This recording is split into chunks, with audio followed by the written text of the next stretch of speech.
사람이 마음으로 자기의 길을 계획할지라도 그의 걸음을 인도하시는 이는 여호와시니라. 잠언 16장 9절 말씀. 아멘. 주님, 사랑하는 가족과 함께 예배드릴 수 있는 축복 주심을 감사합니다. 세상에서 조롱받고 버림받은 주님이 지신 십자가의 희생과 사랑을 늘 되새기며 세상에서 넘어지고 또 쓰러진다 할지라도 이를 두려워하지 않고 오뚜기처럼 다시 설 수 있는 2023년, 내가 나를 사랑하느냐 물으시는 주님에게 입술만이 아닌 가슴으로 응답할 수 있는 2023년 한 해가 되길 소망합니다. 새해를 맞이해 새롭게 마음먹은 신앙생활의 계획들이 생각이라는 명사형과 과거형이 아니라 실행이라는 동사형과 진행형을 통해 알토란 같은 튼실한 열매를 맺는 한 해가 되길 기도합니다. 또한 주님이 사랑하는 이 나라와 민족이 당면하고 있는 시대의 어두움과 거짓을 깨치고 정의와 진리가 올곧게 자리매김할 수 있는 2023년 한 해가 되길 기도합니다. 함께하는 교회를 위해 기도합니다. 비바람치는 굽이진 인생길에서도 한결같이 이 작은 예배당을 지켜온 성도님들,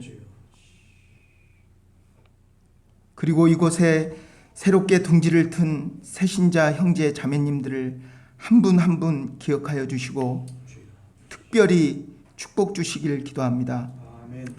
함께하는 교회 그 이름처럼 하나님을 중심으로 끊임없는 소통을 통해 마음과 뜻을 함께 모아 마주하고 있는 여러 현안들을 지혜롭게 해결해 나가므로 반석 위에 굳건히 서는 교회로 성장하길 소망합니다. 이경재 목사님을 위해 기도드립니다. 그의 건강을 지켜주시고 가정 위에 축복 주시며 오늘 전하실 말씀 위에 능력과 은혜를 덧입혀 주심으로 거친 바다 같은 세상에서 등대가 되게 하시고 허기진 영혼에 언제이고 되새김질할 수 있는 양식이 될 수 있기를 기도합니다. 비록 내가 주님을 잊은 지 오래일지라도 눈동자같이 지켜주시며 뿌리친 나의 손을 십자가에 피 묻은 손으로 어루만져 주시고 붙잡아 주시는 예수님 이름으로 감사하며 기도드립니다. 아멘. 나의 갈 길 다가도록 예수 인도하시니 내 주 안에 있는 공률 어찌 의심하리요. 믿음으로 사는 자는 하늘 위로 받겠네. 무슨 애를 만나든지 만사형통하리라. 무슨 애를 만나든지 만사형통하리라.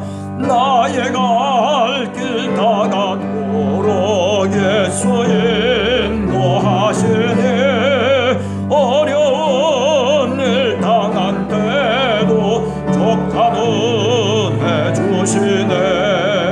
나는 심히 고단하고 영어 매우 가라나 나의 앞에 반석에서 샘물 나게 하시네. 나의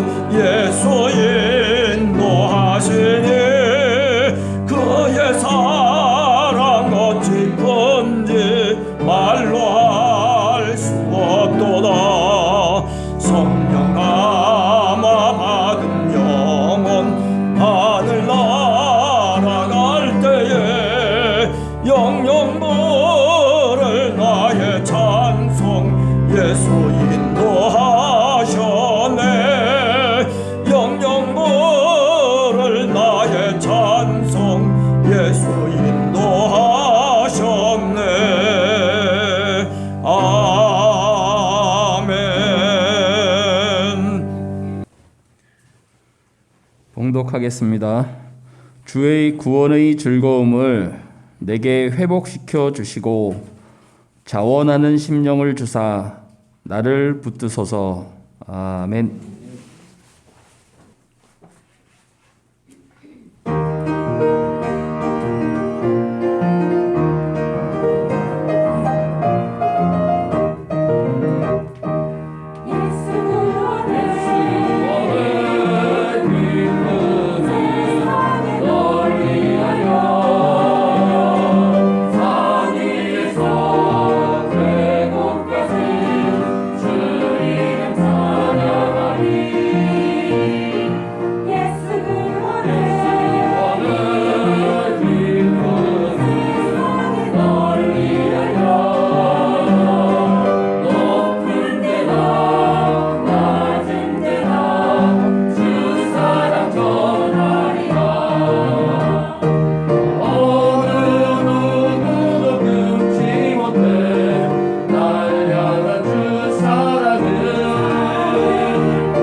자, 우리가 2023년을 이제 1월을 지나가고 있는데 과연 여러분들은 2023년 한 해를 맞이하면서 또 지나가면서 과연 내가 내 삶에서 도대체 회복돼야 될 것이 뭘까? 내가 지금까지 이렇게 살았는데 그런데 내가 올 한 해 동안 뭔가 원하는 것이 있을 거 아닙니까? 내가 이것만큼은 정말 하나님 앞에 기도를 하고 이것만큼은 내가 마음에 소원을 두고 그리고 내가 이렇게 저렇게 살아가겠다. 이런 생각을 혹시 여러분들 하고 있는지 모르겠습니다. 내 마음에 소원이 있어야 됩니다. 그것이 신앙의 삶이건 아니면 내 실제적인 사회 속에서의 생활이건 간에 그런 나름대로의 기도가 있어야 된다 하는 것을 먼저 여러분들이 생각해 보셔야 됩니다. 내 삶 속에서 과연 내가 무엇이 회복되기를 원하는가? 무엇이 다시 되살아나기를 원하는가? 아마 각자 서로 다 다를 거라고 생각을 합니다. 오늘 시편 51편을 보면 이 시편의 저자도 마음속에 뭔가 회복되기를 간절히 원하는 마음이 있어요. 지금까지 어떻게 살았던 간에 내가 올 한 해만큼은 이것만큼은 정말 하나님께 기도해서 응답을 받고 싶다라고 하는 그런 간절한 기도의 제목이죠. 12절이 이렇습니다. 주의 구원의 즐거움을 내게 회복시켜 주시고 자원하는 심령을 나에게 주사 어떻게? 나를 붙들어 주시옵소서. 하나님이 나를 붙들어 주기를 간절히 원하는 거예요. 왜 그렇겠습니까? 사실 오늘 이 시편 51편의 저자는 굉장히 흔들리는 믿음 속에서 지금까지 살아온 거예요. 우여곡절을 겪었던 그 다윗을 바라보면서 자신의 마음을 투영하는 거죠. 오늘의 삶을 다윗의 삶 속에서 다시 한번 느껴보는 거예요. 여러분들 다윗이 어떻게 살았습니까? 그죠? 자신의 형제들 중에서도 제일 막내예요. 누가 인정해주는 사람이 아니에요. 꼴찌였어요. 꼴찌. 그런데 어느 날 하나님에 대한 열심이 있었고, 그리고 하나님이 나를 구원하시고 나를 인도하신다라고 하는 그런 확신이 누구에게 있었어요? 다윗에게는 있었어요. 이스라엘 백성 전체가 저 블레셋의 골리앗이라고 하는 큰 장수를 보면서 다 두려움에 떨고 있었잖아요. 누가 감히 그 골리앗 앞으로 나가려고 하는 사람도 없었어요. 아니, 골리앗의 입을 통해서 하나님이 모욕을 받습니다. 그러면서 여호와 하나님의 이름을 망령되이 이끌고, 그리고 하나님의 이름을 모욕하잖아요. 이스라엘 백성들이 아무도 거기에 대해서 대꾸하고 아무로 그 골리앗에게 다가갈 수 있는 사람이 아무도 없었어요. 그런데 저 꼴찌, 저 끄트머리 막내, 7 형제 중에 제일 막내, 그저 형님들 도시락이나 나르고 있었던 전쟁터에 형님들 혹시 배가 고를까봐 도시락을 날고 있었던 그런 다윗이었어요. 그런데 어떻습니까? 여러분들이 잘 아시는 것처럼 그 다윗에게는 다른 것은 없었어요. 힘도 없고, 그리고 남이 인정해 주지도 않고, 그리고 꼴찌로서 살아가는 삶이었지만은, 그러나 그 마음속에는 뭐가 있었냐면 하나님에 대한 굳건한 믿음이 있었어요. 열심이 있었어요. 하나님의 이름이 자신과 함께 하고 있다라고 하는 그런 굳건한 마음이 사실은 소년 다윗에게 있었다는 얘기예요. 아니, 그런데 전장터에 나가보니까 이스라엘 백성들이 떨고 있는데, 그런데 저 블레셋 골리앗의 장군 입을 통해서 하나님의 이름이 망령되이 일컫는 걸 보면서 마음속에 분이 차기 시작하는 거예요. 저가 누구길래 하나님을 저렇게 모욕할 수 있겠는가? 그 조그만 소년이 자기가 골리앗과 싸우겠다라고 나서기 시작하는 거예요. 아니, 그 옆에 있었던 형님들이나, 그리고 그 당시 이스라엘의 왕인 사울 왕이 말리는 거죠. 아니, 너 같은 조그만 아이가 어떻게 골리앗과 싸울 수 있는다는 거예요. 그렇게 말리면 말릴수록 어떻습니까? 다윗이 더 소리를 치면서 이야기합니다. 만군의 하나님 여호와가 나와 함께 한다는 거예요. 하나님의 이름을 망령되이 일컫는 저 골리앗을 내가 쳐서 죽이겠다는 거예요. 그런 용기와 그런 고백이 어디서부터 나오는 거예요? 성령으로부터 오는 거예요. 오늘 성경 말씀을 보면 하나님이여 10절에 보면 내 속에 정한 마음을 창조하시고 내 안에 정직한 영을 새롭게 하소서. 11절에 보면 나를 주 앞에서 쫓아내지 마시며 주의 성령을 내게서 거두지 마소서. 다윗은 하나님의 영이 그와 함께하고 있는 거예요. 하나님의 영이 떠나질 않고 하나님의 영이 그와 함께 있음으로 인해서 이런 용기와 이런 믿음을 갖고 하나님을 고백하고 있는 거예요. 저는 이런 믿음이 좀 회복됐으면 좋겠다 생각을 합니다. 사실 다윗의 인생이라고 하는 게 거기서부터 출발하면서 거기서부터 여러 가지 어려운 문제들이 또 야기되기 시작하잖아요. 왕의 딸과 결혼을 했잖아요. 그러니 지위가 높아지고, 그리고 뭔가 힘께 났을 수 있을 것 같은데, 그런데 어떻게 됐습니까? 사울 왕이 다윗을 죽이려고 하기 시작하는 거예요. 왜? 많은 사람들이 다윗을 쫓아가기 시작한 거예요. 야, 사울은 천천히요, 그런데 다윗은 만만이다. 동네방네 시장마다 길거리마다 그러면서 많은 사람들이 그렇게 다윗을 따라가기 시작하는 거예요. 사울 왕이 자신의 왕권에 대한 위협으로 느껴졌던 거죠. 저놈 안 되겠다. 그래서 다윗을 죽이려고 이제 전략을 실천에 옮기기 시작하는 거죠. 요나단이 아버지를 보면서 아버지가 다윗 자기 친구를 죽이려고 하는 것을 깨닫고 그리고 그를 도와주기 시작합니다. 다윗에게 나가서 너 도망가라 도망가라 도망가라 도망가라, 어디든지 그 아버지가 쫓아가기만 하면 미리 가서 도망가라고 다윗에게 전가를 보내고, 그래서 다윗이 죽음을 모면해 가는 거죠. 그런데 여러분 중요한 게 있어요. 그죠? 그렇게 많은 어려움 속에서도 이 다윗은 조금 아까 얘기한 것처럼 바로 하나님을 향한 믿음을 한 번도 저버린 적이 없는 사람이에요. 아니 실패도 하고 낙담도 하죠. 그죠?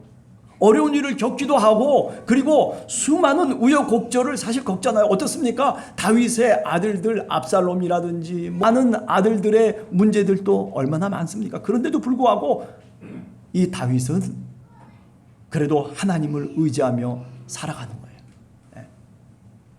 하나님을 굳게 손을 붙잡고 그리고 하나님의 이름을 가슴속에 새기면서 살아가는 거죠. 2023년 우리가 한 해를 살아가면서 저는 하나님이 바로 우리를 이 다윗과 같이 안전한 곳으로, 그리고 하나님이 원하시는 그 푸른 초장으로 우리를 늘 인도하시고 우리를 보살펴 주실 것이라고 하는 그 믿음을 우리가 오늘 또 회복하기를 원합니다. 우리가 종종 어려움 속에 처하다 보면, 우리가 종종 저 어둠의 골짜기를 헤매다 보면 우리가 이런 믿음, 하나님이 나를 인도하실 것이라고 하는 이런 희망과 소망이 어떤 때는요 좌절될 때가 있어요. 여호와는 나의 목자시니 내게 부족함이 없으리로다. 나를 푸른 풀밭에 누이시며 쉴만한 물가로 인도하시는도다. 하나님은, 이 다윗을 인도하신 하나님은 우리를 이렇게 인도하시기를 원하시는 줄로 믿습니다.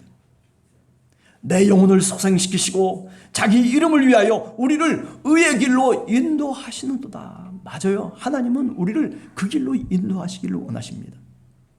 이 믿음이 회복돼야 돼요. 내 삶이 어렵다 보면, 내 삶이 내 스스로 죄악 가운데 빠지다 보면, 하나님의 영이 떠나버리면 어떻게 되냐면 이 믿음이 무너져 버리는 거예요. 하나님이 나를 인도해 가시고 하나님이 1년 동안 나와 함께 동행하실 것이라고 하는 이런 굳건한 믿음이 무너지면, 그러면 어떻게 돼요? 좌절하고 실족하고, 그리고 우리의 신앙이 흔들리기 시작하는 거 아니에요. 사망의 음침한 골짜기를 다니고 있음에도 불구하고 그런데 해를 두려워하지 않는다라고 얘기하고 있어요. 왜? 주께서 내 막대기가 되시고 주께서 내 지팡이가 되시기 때문이라는 거죠. 이런 믿음. 여러분 2023년 한 해를 살아가면서 이 믿음을 회복하시기를 원합니다. 염려하지 마세요. 뭘 그렇게 염려해요? 걱정하지 마세요. 뭘 그렇게 걱정해요?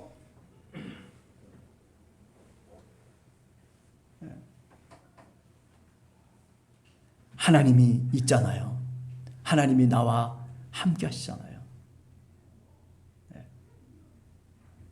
내 마음속에 한 해 동안 기도의 제목으로 내 마음속에 소원을 두신 것, 그것 위에서 여러분 주님의 이름으로 기도하시기를 간절히 원합니다. 그리하면 선하심과 인자하심이 반드시 나를 따르리니 내가 여호와의 집에 영원히 거하리로다. 이런 하나님의 인도하심과 보살핌이 있다는 분명한 확신이 올 한 해 동안 어떤 시간과 장소에서라도 그것 잊지 않고 가슴에 새기고 그리고 살아갈 수 있는 여러분들이 되시기를 간절히 주님의 이름으로 축원합니다. 그 다음에 두 번째는 하나님이 우리를 너무나 잘 아셔요. 그죠? 네. 우리의 죄도 하나님이 다 아세요. 우리가 얼마나 욕심을 갖고 우리가 얼마나 마음속에 탐탁지 않은 하나님의 뜻에 맞지 않는 그런 언행 심사를 갖고 우리가 살아가는지 왜 모르겠어요. 아니, 우리 스스로도 사실은 잘 알잖아요. 내가 어떤 사람인지, 내가 어떻게 하나님의 뜻대로 사는지, 아니면 하나님의 뜻대로 오늘도 살아가고 있지 못한지 우리가 왜 우리 자신을 모릅니까? 다 압니다. 조금만 시간을 내서 하나님 앞에 기도하고 하나님께 두 손을 모으고 그리고 무릎을 꿇고 하나님의 그 십자가, 주님의 십자가를 바라보면 우리 자신이 누구인지를 우리는 너무나도 분명하게 깨달아 알 수 있습니다. 2023년 한 해 동안 지금까지 내가 살아온 믿음의 생활이 과연 하나님 뜻에 합당했는가? 여러분들 잘 아시잖아요. 저도 잘 알아요. 그죠? 정말 하나님이 원하시는 그 삶을 내가 살아드렸는가?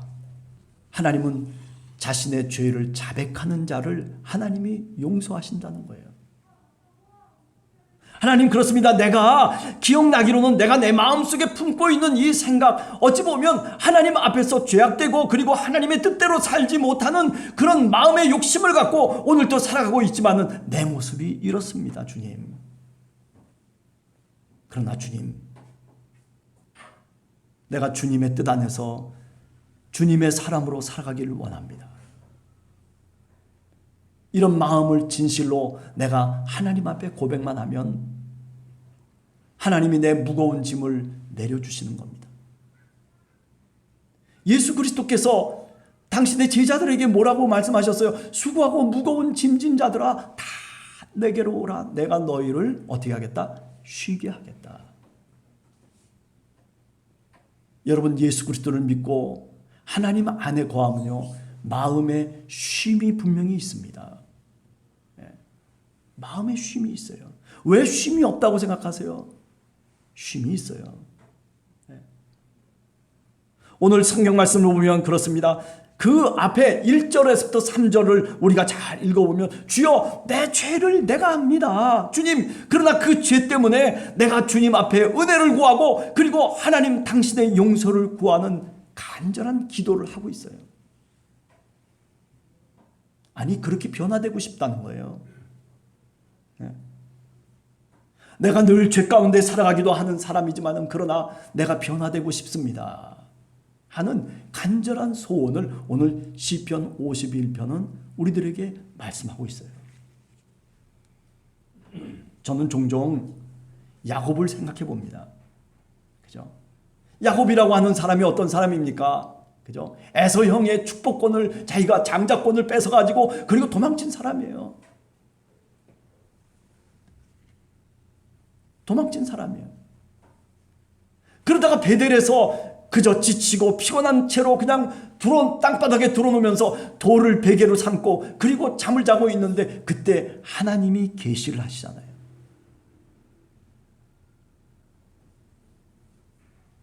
그때 야곱이 베델의 고백을 합니다. 이 베델의 신앙이 이스라엘의 신앙이 나중에 되는 것이죠. 이 베델에서 하나님을 만난 그런 영적 경험과 굳건한 믿음이 이제 그의 삶을 좌우하게 되는 겁니다. 다른 것 아니에요. 하나님이 나와 함께 하시면, 지금까지는 내가 받는 신앙이었는데 그런데 이제는 내가 하나님 앞에 드리는 신앙인으로 바뀌어지겠다는 거예요. 내가 주님 다시 내 고향으로 다시 돌아올 수만 있다면, 내가 다시 이 이삭의 집에, 아브라함의 집에, 이 장소로 내가 다시 돌아올 수만 있다면, 다시 베델로 돌아올 수만 있다면, 그렇다면 내가 하나님 이렇게 당신 앞에 내 모든 소유의 10분의 1을 하나님께 드리겠습니다. 그죠? 하나님께 드리겠다는 거예요. 20년 동안 저 하란에서 생고생을 하는 거죠. 그 외삼촌 라반을 믿고 그쪽으로 갔는데, 그런데 그게 말하자면 지옥불과 같은 거예요. 거기서 그야말로 험악한 세상을 보내는 거예요. 그럼에도 불구하고 하나님이 그를 축복하시고, 그럼에도 불구하고 그가 베델의 신앙 고백을 갖고 그 믿음을 갖고 20년 동안을 참았던 거예요. 하나님이 때가 되어서 그를 다시 고향으로 돌아오게 하십니다. 하나님이 은혜를 베푸시는 거죠. 야복강가에서 이제 다시 한번 그가 거듭난 모습으로 변화되기 시작합니다. 지금까지 내가 다 모았던 20년 동안 그렇게 하나님이 축복했던 그 모든 물질과 그리고 그 자신의 소유자도 다 야복강에서 다 버려버려요. 다 에서용에게 다 던져버려요. 나는 아무것도 아닙니다. 하나님 없이는 나는 아무것도 아닙니다. 그때 비로소 그가 이스라엘이라고 하는 이름을 갖기 시작하는 거예요. 야곱이라고 하는 혈통적인 이름이 아니라 이스라엘이라고 하는 그런 영적인 이름을 갖고, 그리고 그가 다시 신앙의 발걸음을 옮기기 시작할 때, 그때 바로 그가 이스라엘 12지파의 아버지가 되는 거예요.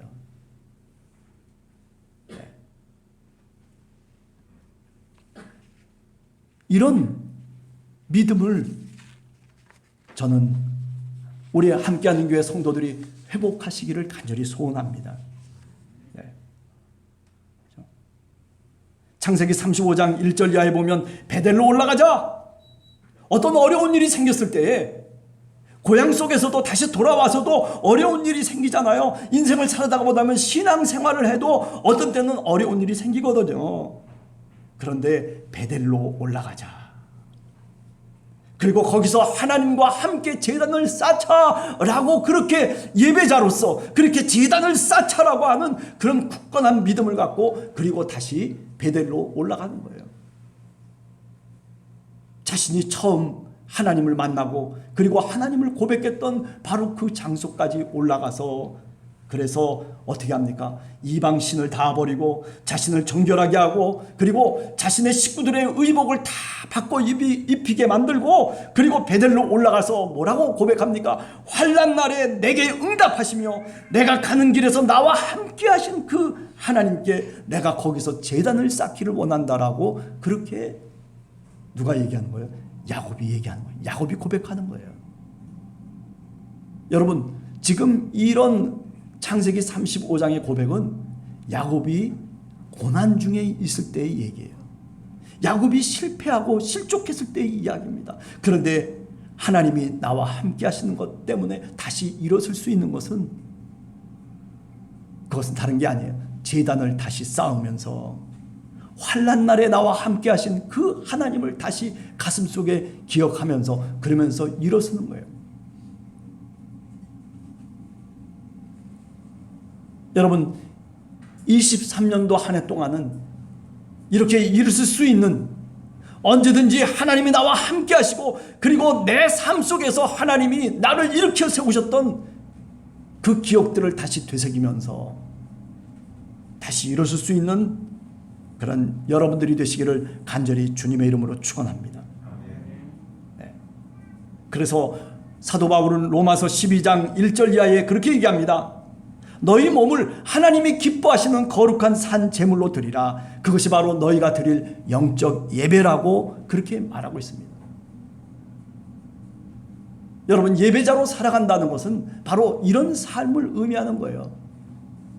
아유, 그저 나와가지고 예배나 드리고 찬송하고 뭐 기도하고 이걸로 끝나는 게 아니라, 내 삶 속에서 어떻게 내가 하나님을 믿고 하나님을 의지하고 어떻게 하나님이 인도하시는 대로 내가 살아가느냐라고 하는, 거기에 응답하는 사람들이 누구냐면 바로 예배자인 겁니다. 네.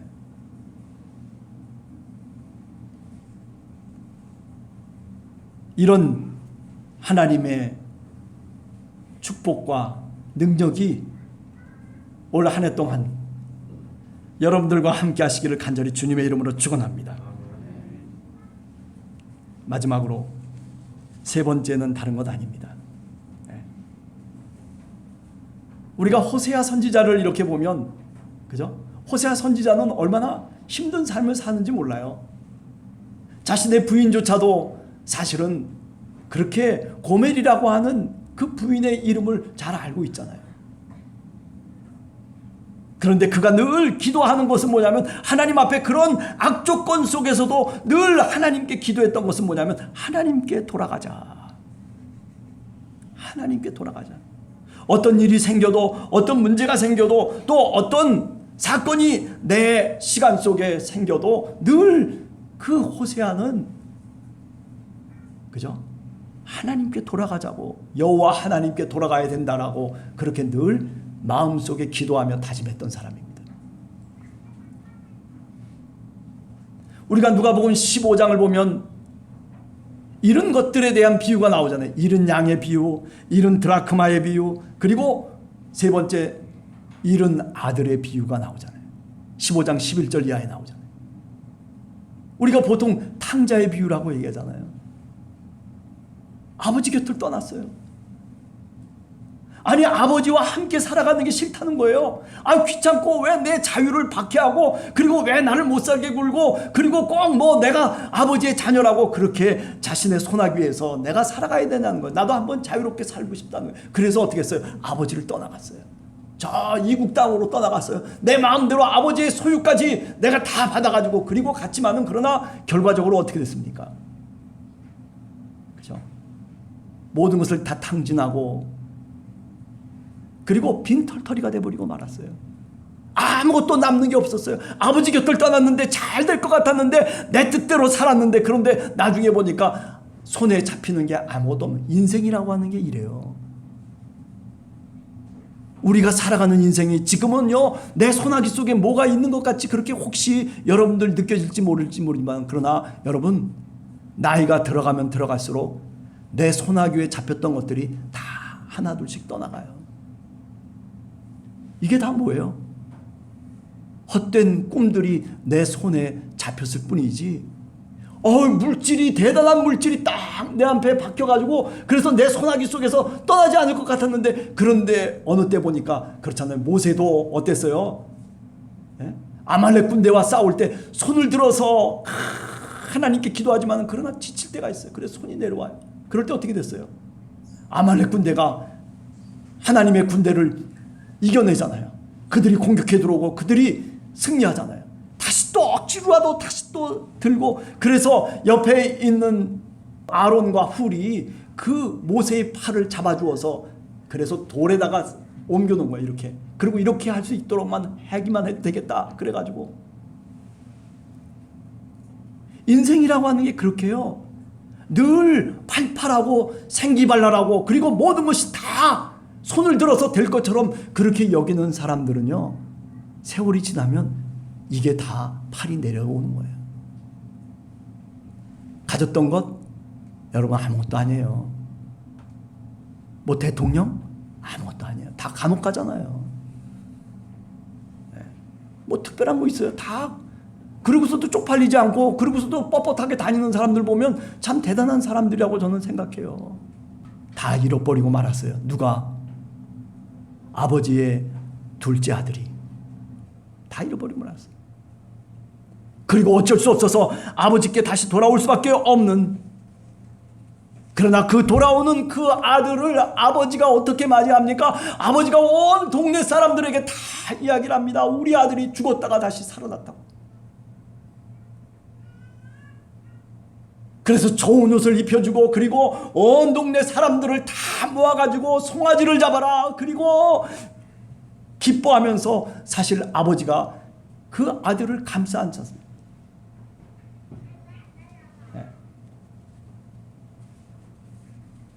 저는 하나님, 우리가 믿는 하나님, 우리 주님이 우리를 그렇게 오늘 또 사랑하신다고 생각해요. 내가 좀 죄를 지을 수도 있고 내가 좀 내 뜻대로 살 수도 있고 내가 좀 잘못 나갈 수도 있고 내가 좀 아버지 하나님의 뜻을 저버리고 저곳에 가서 살다가 다시 돌아올 수도 있어요. 그렇지만은 우리 아버지 하나님은 우리를 끝까지 사랑하십니다. 오늘 어린이 학생부 예배 때 이야기를 한 게 있어요. 84세 먹은 치매 아버지가 있었어요. 아니 45살 아들이 있었어요. 이 치매 아버지가 그 45달 먹은 그 아들에게 늘 묻습니다. 뭐라고 얘기하냐면, 얘야, 저 창밖에 까마귀 좀 봐라. 저게 뭐지? 까마귀입니다. 조금 있다가 다시 질문을 해요. 뭐라고? 까마귀라니까요. 저게 뭐야? 까마귀라니까요. 아니, 저게 뭐야? 아니, 도대체 아버지 왜 이래요? 이거 까마귀, 아니, 보면 몰라요. 까마귀죠, 까마귀. 뭐라고? 정말 환장하겠네, 아버지, 정말. 아니, 아버지 도대체 정신이 있는 거예요, 없는 거예요? 아니, 자기 아버지 치매인데.